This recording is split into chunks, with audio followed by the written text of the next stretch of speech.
আসসালামু আলাইকুম বন্ধুরা, আপনারা দেখতেছেন মহিতুল ব্লগ।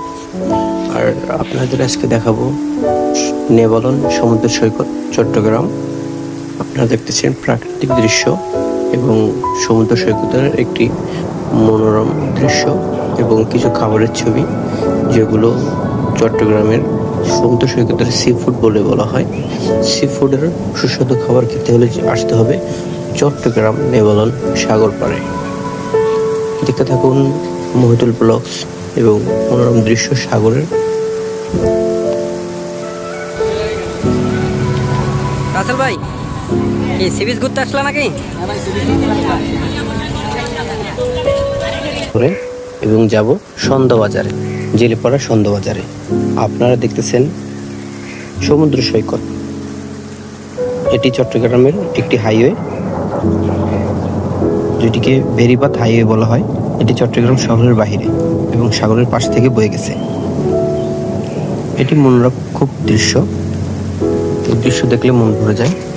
এবং এই শহরের যানজটের ভিড়ে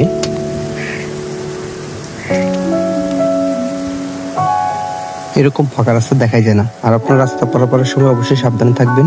এরকম বেখেয়ালিভাবে রাস্তা পারাপার হবেন না, এতে যে কোনো সময় দুর্ঘটনা ঘটবে।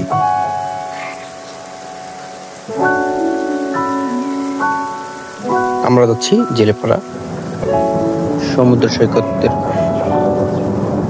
যে ইলিশ মাছগুলো ধরা হয় সেগুলো দেখার জন্য। এবছরে নাকি ইলিশ মাছ খুবই কম ধরা পড়ছে, সেগুলো আমরা দেখতে যাবো এখন। আপনারা দেখতেছেন সাগর পাড়ের রাত্রের ভিউ। সাগর পাড়ে রাত্রের ভিউটা খুবই সুন্দর। খুব দূর দূরান্তে দেখা যাচ্ছে অনেক বড় বড় শিপ এবং জাহাজের আলো। মনোরম একটি দৃশ্য। রাত্রের বেলা বোঝা যাচ্ছে যে ওপারে মনে হয় আরেকটি শহর আছে, মনে হচ্ছে সাগরের মাঝখানে আরেকটি শহর। খুব মনোরম একটি দৃশ্য। এখন আমরা আছি সমুদ্র সৈকত জেলেপাড়া, যেখানে সর্বদা ইলিশ মাছের নৌকা থাকে এবং ইলিশ মাছের জাল থাকে। পাশে আমরা দেখি একটু ইলিশ মাছের কি অবস্থা। ইলিশ মাছ দেখা যাচ্ছে কেমন, খুব সুন্দর সুন্দর ইলিশ মাছ দেখা যাচ্ছে। এখানে জেলেরা বিভিন্ন আকারে ভাগা দিয়ে ইলিশ মাছ বিক্রি করে, কেজিতেও বিক্রি করে। আপনারা চাইলে চলে আসতে পারেন নেভালন সমুদ্র সৈকতের পাশেই জেলেপাড়ায়। এবছরে মাছের দাম অনেক এবং মাছের পরিমাণও খুব কম। ইলিশ মাছগুলো খুব বড় বড়, তবে আড়তগুলোতে মাছের দাম প্রচুর পরিমাণে, মাছের পরিমাণও খুব কম দেখা যাচ্ছে। বাংলাদেশের জাতীয় মাছ হলো ইলিশ, রূপালী ইলিশ। মাছগুলো অনেক বড় বড়, এগুলোর দাম প্রায় 3,000 3,500 টাকা করে কেজি, যেগুলো বড় ইলিশ। এবং ছোট ইলিশগুলো বিক্রি হয়, সেগুলোর দাম কম। অবশ্য বড় ইলিশের দাম একটু বেশি। রূপালী ইলিশ, এগুলি হলো রূপালী ইলিশ।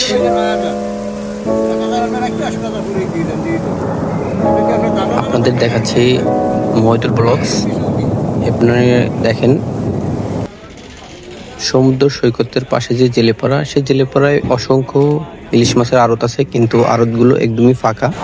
এই মৌসুমে ইলিশ মাছের প্রচুর চাপ থাকবে এবং আড়তে প্রচুর পরিমাণ মাছ থাকা দরকার, কিন্তু সেই পরিমাণে এবছরে কোনো মাছই নেই। জেলেরা বলতেছে সাগর থেকে মাছ ধরা পড়তেছে না, তাই মাছের পরিমাণ খুবই কম।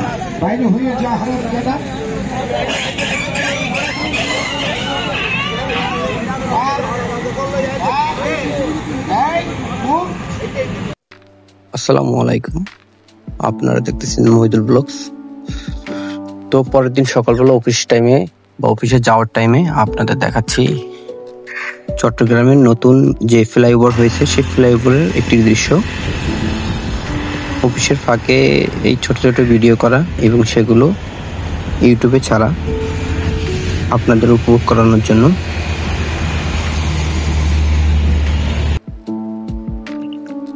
আজকে সাগরের পাশ থেকে যে বেরিবাদ, সেই বেরিবাদের পাশ থেকেই যাওয়া হচ্ছে, কারণ শহরের ভিতর রাস্তাগুলো প্রচুর পরিমাণে যানজট। তাই আমি আপনাদের দেখাচ্ছি ফ্লাইওভারের দৃশ্য এবং এটি হলো টানেলের দৃশ্য। চট্টগ্রামে একটি মাত্র টানেল, সেই টানেলের দৃশ্য বাহির থেকে দেখা যাচ্ছে। অন্য কোনো ভিডিওতে দেখাবো আপনাদের টানেলের ভিতরের দৃশ্য।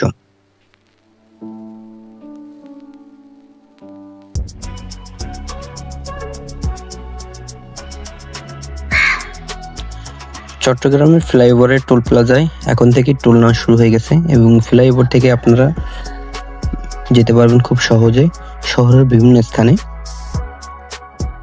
এখন আর চট্টগ্রাম থেকে তেমন একটা যানজট পাওয়া যাবে না, কারণ যানজটের বিকল্প হিসেবে ফ্লাইওভারগুলো খুব সুন্দরভাবে তৈরি করা হচ্ছে। ফ্লাইওভার থেকে দূর দূরান্তের কিছু ভিডিও আপনাদের দেখাচ্ছি, দেখতে থাকুন মহিদুল ব্লগস।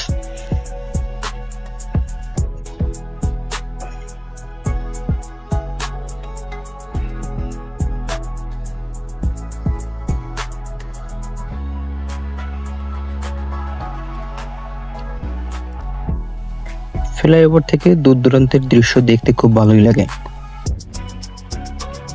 চেনা শহরটাকে একটু অচেনাই মনে হয়। গাড়ির ভিতরে একটু অন্যরকমই খারাপ লাগে, একটু হালকা গরম এবং মানুষের তো একটু চাপ আছেই। আপনারা দেখতেছেন চট্টগ্রাম বন্দর। চট্টগ্রাম বন্দর আসলে কেমন সবার দেখা হয়নি, অনেকে আছে এখনো কাছ থেকে দেখেনি, তাই আমি উপর থেকে একটি ভিডিও নিচ্ছি আপনাদের জন্য।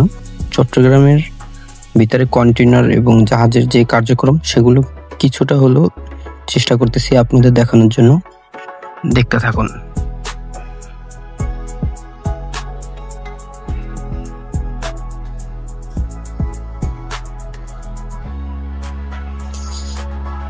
এটি হলো চট্টগ্রাম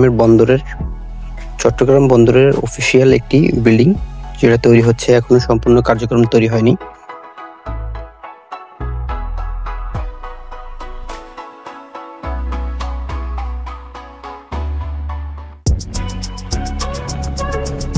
চট্টগ্রাম বন্দর বাংলাদেশের আর্থিক অবস্থায় খুব গুরুত্বপূর্ণ ভূমিকা পালন করে।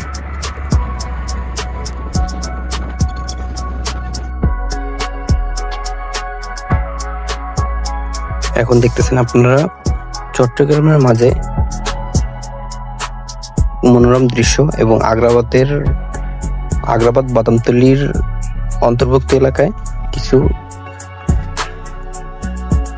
খুব সুন্দর সুন্দর বিল্ডিং। এটি হলো আগ্রাবাদ ড্যাপা, যেটি অন্যতম একটি পানির স্থল। এখন দেখতেছেন আগ্রাবাদ মোড়। আমি এখনো ফ্লাইওভার আছি, ফ্লাইওভার থেকে যাব সরাসরি টাইগার পাস।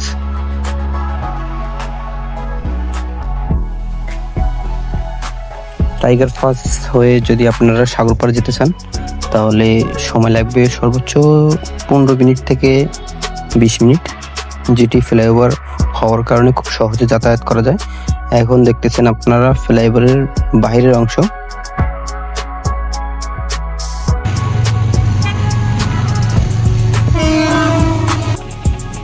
এটি হলো চট্টগ্রামের টাইগার পাসের মনোরম একটি দৃশ্য, টাইগার পাস মোড়, যা চট্টগ্রামের একটি স্থানীয় নামকরণ এবং টাইগার পাস খুবই জনপ্রিয় একটি মোড়, সবাই এক নামেই তাকে চেনে।